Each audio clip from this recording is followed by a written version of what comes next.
how much was realigned in the House version, and how much was realigned under the Senate version, and how much was realigned in the bicameral? In other words, what the Senate did and what the House did was illegal. May agam-agam pa rin sa kakayanan ng PhilHealth i-disburse yung pondo just in time para tugunan yung pangangailangan ng ating healthcare provider. Paano nakalusot ito sa House? May mga abogado ron. Sa Senate, may mga abogado. Paano po nakalusot na anong provision yung nalagay nila? Effectively, inamend ng GAA yung special law?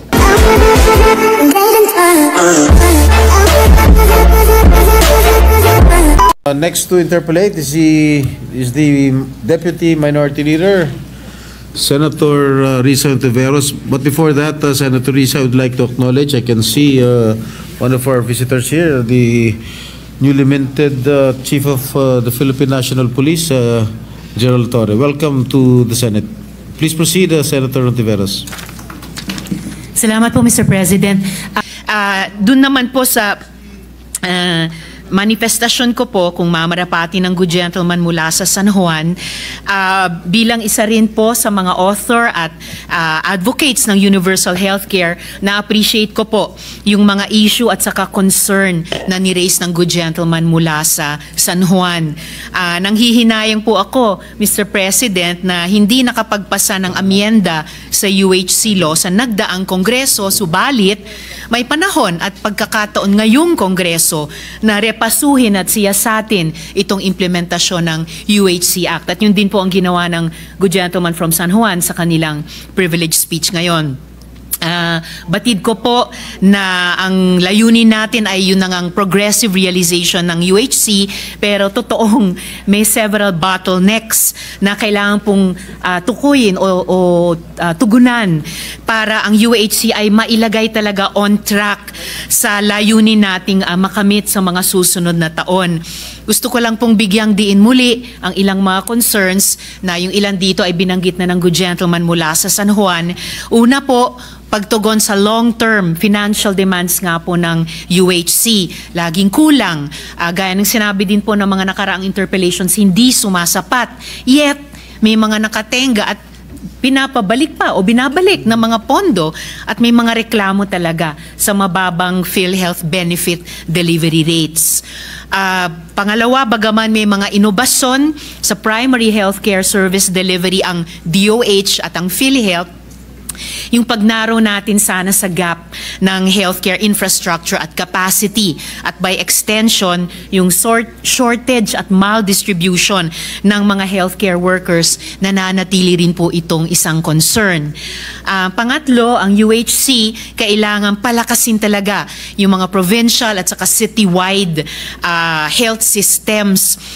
Ngunit nagmumukha pa ngang yung ating UHC integrated sites ay hindi pa nagpo-produce ng proof of concept at yung mga resulta na inaasahan nating para ma-address yung fragmentation ng ating health systems. Kung kaya't yung consistent na service delivery ay napakahirap pa rin at iba-iba talaga, malayo ang pagkakaiba-iba ng mga patients' experiences. Pangapat po, Mr. President, isama na rin po natin yung walang katupusang issue ng pag-unify ng ating health information system at data integration para i-enhance yung interoperability nito. Usapin pa rin hanggang ngayon ang automation ng ating health information system. Panlima, uneven capacity, yung kahandaan at saka kagustuhan ng ating mga local governments na ipatupad yung UHC na may resulta o nagre-resulta sa iba't ibang outcomes. Pang-anim, second to the last, maging nga po ang ating Special Health Fund na dapat magkaroon at nakalagak sa ating mga LGUs ay hindi rin nakaligtas sa political dynamics ng ating mga local leaders. At huli pong abiding concern, Mr. President, ang PhilHealth bilang isang pangunahing tagapagpatupad ng UHC law, parang bigat na bigat sa operational inefficiencies. Hanggang po ngayon, nakabinbin pa ang sa Korte Suprema ang usapin ng pondong ibinalik, no, sa gobyerno. So while we realize the need to ensure funding for PhilHealth, by providing a supplemental budget of amounting to 74 billion pesos, gaya ng binanggit ng good gentleman mula sa San Juan, may agam-agam pa rin sa kakayanan ng PhilHealth i-disburse yung pondo just in time para tugunan yung pangangailangan ng ating healthcare providers. At yan na nga po kaugnay yung maikling isang tanong na interpellation ko sa huli mamaya ng konti, Mr. President. On top of these concerns, nalulungkot po kami at may tanong tungkol sa, at nabanggit na rin po ito ng ilang mga kasama dito sa Senado sa kanilang interpelasyon, nakakalungkot at nakakabahala kung bakit biglang umalis ang ilang mga susing pinuno at career officials natin ng DOH. Katuwang natin noon pa sa pagsusulong ng UHC. Gaya nga, at binanggit din po ito ng good gentleman mula sa San Juan, sina Yusek Maria Rosario Vergere, lalo na't sa panahong napakahalaga na may katuwang tayo sa matatag at may karanasang pamumuno sa ating sektor ng kalusugan. Of course, Mr. President, moving forward, habang patuloy po tayong nagtatrabaho para sa realization ng universal healthcare, maaring manawagan tayo sa posibilidad ng iba't ibang mga congressional oversight committees sa UHC at sa PhilHealth na mag-convene na bilang nagkakaisa upang tugunan yung mga concerns na ito na ni-raise at maghain din ng mga rekomendasyon para palakasin at lalong isulong ang UHC. At huli, Mr. President, kung may EDCOM, no, yung Education Commission, kung may konsiderasyon na magkaroon ng LabCom o Labor Commission, maaari rin sigurong ikonsidera ang pagkakaroon ng isang Congressional Committee o Commission on Health tungo sa makabuluhan at napapanahong health systems reform. Maraming salamat, Mr. President. At yung nag-iisang tanong na interpelasyon ko sa good gentleman mula sa San Juan, nabanggit nga po nila kanina yung panukalang supplemental budget sa halagang 74 billion pesos. Inauthorize po ako ng minority leader namin na itanong po ito sa good gentleman mula sa San Juan dahil bagamat suportada po namin iyan mula sa minority, ano naman po ang reassurance na kapag na ipasa po natin yung supplemental budget na may halagang 74 billion pesos, masisiguro naman po na hindi nananatiling napakatagal, kundi mapapabilis at in fact dapat mapapasok sa turnaround time ng PhilHealth sa pag-reimburse po sa ating mga hospitals. Mr. President, good gentleman mula sa San Juan. Yes, Your Honor, Mr. President, malaking bagay ho sana kung talagang ito'y subok lamang po, no? Pero ito talaga yung, as I mentioned earlier, this was the amount that was proposed budget for PhilHealth na nawala, no? Naging controversial po ito. Ito po yung kasama sa National Expenditure Program. And also, Your Honor, Mr. President, alam naman po natin dahil magkasama na ho tayo, yung amount those were yung pong katanungan din natin, yung mga funds that are earmarked for PhilHealth, tulad po nung nanggaling sa mga sin-taxes, yung pong galing sa PCSO, sa PAGCOR, bagamat ito po nawala nung 2025, saan po dapat dinala, pero dapat po ito maibalik pa rin ho dahil nasa batas po ito na talagang earmarked po ito and it should be used entirely for PhilHealth's use para po sa benepisyo ng mga miyembro nito. So ito po ay part na rin po itong 74.4 billion. Hopefully ito yung breakdown, no, for PhilHealth Premium Indirect Contributors. Supposedly ito yung nawala, no, yung sa mga indigents, seniors and PWDs. na magagamit din po syempre sa mga pagbayad ng mga dapat bayan ng PhilHealth. Yung po 53 billion for the premium of indirect contributors, 21 billion for improvement further of PhilHealth's benefit packages. As we all know, yung po lalo na yung mga Z benefit packages, medyo kahit paano to medyo maganda. Halimbawa, kidney transplant, 600,000, yung pong open heart surgery about 500,000 and so on. So may mga pinadagdag pa ho tayo na mga iba pang mga diseases and other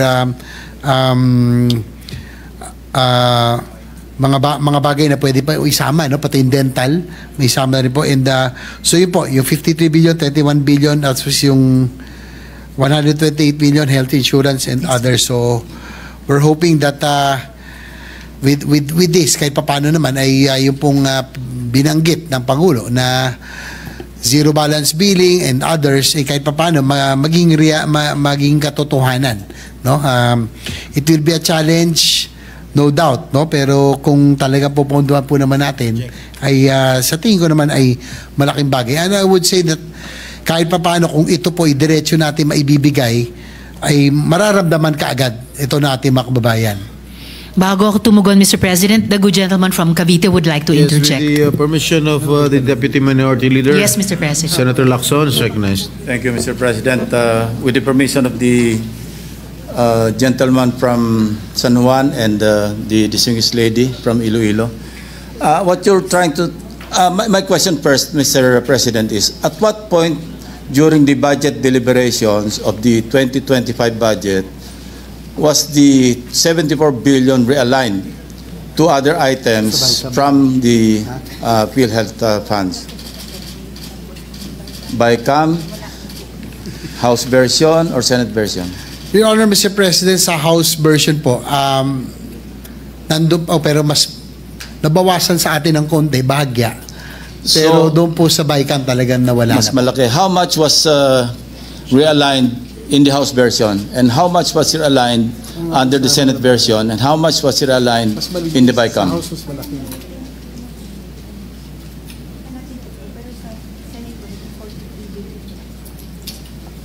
From what I remember, Your Honor, Mr. President, doon sa Senate version, nasa 43 billion pa, no? Ang na-realign. Ang natira. Ang natira. Apo. Out of the nung 74 billion. Yes, Your Honor, Mr. President. Tapos nung BICAM, doon nga lang po na nawala na talaga. Okay. So, yung GAA is a general law. Correct. That is correct. And sin tax law is a special law. That is correct. And any lawyer will tell you, or any member of Congress will tell you that a general law cannot amend a special law. That is correct, Your Honor, Mr. In President. other words, what the Senate did and what the House did was illegal.